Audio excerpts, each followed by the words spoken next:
685 নম্বর পেয়ে এবারের মাধ্যমিক পরীক্ষায় নবম স্থান দখল করল ঝাড়গ্রামের রানীর বিনোদ মঞ্জুরি বালিকা বিদ্যালয়ের ছাত্রী অন্বেষা ঘোষ। বৃহস্পতিবার পরীক্ষার ফল প্রকাশের পর কৃতী ছাত্রী ও তার পরিবার তাদের দেশের বাড়ি ঝাড়গ্রাম জেলার গোপীবল্লভপুরে 2 নম্বর ব্লকের তপসিয়া 3 নম্বর অঞ্চলের ন্যাকড়া মহুলি গ্রাম থেকে সংবাদ মাধ্যমের মুখোমুখি হয়ে জানালেন সাফল্যের খুঁটিনাটি।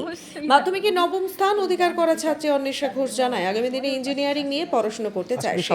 মেয়ের সাফল্যে খুশি বাবা অমলেন্দু ঘোষ এবং মা রুবি ঘোষ। এই যে প্রথম বড় পরীক্ষায় সাফল্য কিরকম মনে হচ্ছে? খুব ভালো লাগছে, বাড়ির সবাই খুব আনন্দ করছে।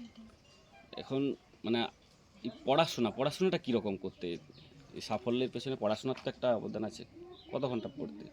পড়াশুনো স্কুল এবং আমি যাদের কাছে বাড়িতেও পড়তাম সেগুলো বাদ দিলে সেলফ স্টাডি 3-4 ঘন্টা মতো সারাদিন। তার মধ্যে বই কীরকম অবদান? নোটসের উপর নির্ভর করতে না টেক্সট বইয়ের উপর? না, আমি টেক্সট বই বেশি পড়েছি। নোটস যেগুলো লাগতো সেগুলো পড়তাম, তবে আমি টেক্সট বই বেশি পড়েছি। টিউশন কীরকম নিতে? টিউশন অঙ্ক তো বাবার কাছে পড়তাম, আর বাকি সাবজেক্টে একজন করে স্যার ছিলেন। আগামী দিনে কি নিয়ে পড়তে চাও? আমার ইচ্ছে রয়েছে ইঞ্জিনিয়ারিং করার। স্কুলের শিক্ষকদের কতটা অবদান রয়েছে? স্কুলে সবাই ভীষণভাবে মানে যে কোনো পড়া বুঝতে এবং যে কোনো রকম ক্ষেত্রে স্কুলের সবার অবদান রয়েছে, এবং যে কোনো ক্ষেত্রে স্কুলের সবাই খুব সাপোর্ট করেছে। যে এই সাফল্যের গ্রামীণ এলাকা থেকে এই সাফল্য, এবং আগামী দিনে এই গ্রামীণ যারা প্রজন্ম তাদেরকে কি পরামর্শ দিতে চাই? পরামর্শ এটাই যে পড়াশুনো করতে হলে একটা রেগুলারিটি মেনটেন করে পড়তে হবে, এবং চেষ্টা থাকলে এবং রেগুলারিটি যদি থাকে, পরিশ্রম থাকে, তাহলে অবশ্যই ভালো রেজাল্ট হবে। আজকে তো একটা দুঃখের দিন, দাদুকে হারিয়েছো, তো আজ তার মধ্যে আবার একটা সুখের বার্তা বলো। কেমন লাগছে আজকে দিনটা? দাদুর কি কোনো স্বপ্ন ছিল? হতে পারলে তো খুবই ভালো হতো, তো একটা অভাব থেকেই গেল।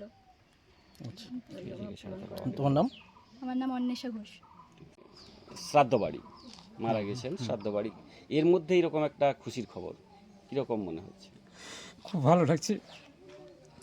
আমি জানতাম তো র্যাঙ্ক করবো, ওয়েস্ট বেঙ্গলে জানতাম। যাই হোক, বাবা শুনে গেলেও ভালো লাগতো, হয়তো খুব ভালো লাগছে আমাকে। মানে আপনি তো শিক্ষকতা করেন, আমি মেয়েকে কতটা হেল্প করতেন? মেয়ে আমার কাছেই মানে অনেক গাইডলাইন পেয়েছি, মানে আমি হেল্প করতাম মেয়েকে। ম্যাথমেটিক্স পড়তো আমার কাছে, প্লাস পুরো অঙ্কটাও প্রথম থেকেই শিখেছি। আপনার কাছে আগামী দিনে কি করতে, মেয়েকে কি বানাতে চান? ও আইআইটি ইঞ্জিনিয়ার হওয়ার কথা ভাবছে আর কি। ঠিক আছে। আপনার নাম? অমলেন্দু ঘোষ।